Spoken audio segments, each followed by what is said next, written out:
আগামী 28শে আগস্ট অনুষ্ঠিত হতে চলেছে তৃণমূল ছাত্র পরিষদের ছাত্র সমাবেশ। এই সমাবেশকে লক্ষ্য করে দার্জিলিং জেলা তৃণমূল ছাত্র পরিষদের পক্ষ থেকে সোমবার একটি প্রস্তুতি সভার আয়োজন করা হলো শিলিগুড়ি মহাত্মা গান্ধী চকে একটি হোটেলে।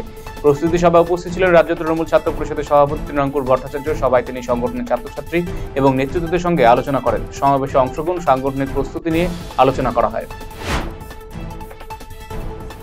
বিশ্ব হেপাটাইটিস বি দিবস উপলক্ষে বালুরঘাটে একটি সচেতনতা ট্যাবলো উদ্বোধন করা হলো স্বাস্থ্য দপ্তরের তরফে। ফিতে কেটে সবুজ পতাকা দেখিয়ে ট্যাবলো উদ্বোধন করেন জেলা মুখ্য স্বাস্থ্য আধিকারিক ডাক্তার সুদীপ দাস এবং অতিরিক্ত জেলাশাসক হরিশ রাশিদ। উপস্থিত ছিলেন স্বাস্থ্য দপ্তরের অন্যান্য আধিকারিকেরা। এই ট্যাবলোটি 3 দিন ধরে জেলার বিভিন্ন এলাকায় ঘুরে সাধারণ মানুষকে হেপাটাইটিস বি সম্পর্কে সচেতন করবে। টোটো মোটর বাইকের সংঘর্ষে গুরুতর আহত হলো এক যুবক। ঘটনায় আরো 2 যুবকের সামান্য আঘাত রয়েছে। সোমবার বিকেলে দুর্ঘটনাটি ঘটেছে উত্তর দিনাজপুর জেলা করণদিঘি থানা পিছলাতে। স্থানীয় সূত্রে জানা গেছে, করণদিঘি থানা লাহুতারা গ্রামের 3 যুবক মোটর বাইক চেপে দৌমোহনা থেকে বাড়ি ফিরছিল। পিছলা এলাকায় একটি টোটোর সঙ্গে বাইকটির মুখোমুখি সংঘর্ষ হয়। স্থানীয় বাসিন্দারা গুরুতর আহত আমিনুলকে উদ্ধার করে করণদিঘি গ্রামীণ হাসপাতালে নিয়ে আসে। গুরুতর জখম আমিনুলের অবস্থা আশঙ্কাজনক হয়। তাকে রায়গঞ্জ গভর্নমেন্ট মেডিকেল কলেজ হাসপাতালে স্থানান্তরিত করা হয়েছে।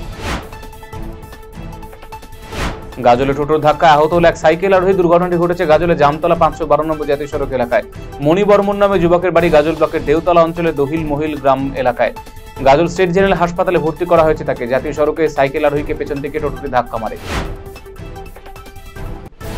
রাজ্য সরকারের প্রকল্প আমাদের পাড়া আমাদের সমাধান বাস্তবায়িত করতে প্রশাসনিক বৈঠক অনুষ্ঠিত হল ইটাহারে।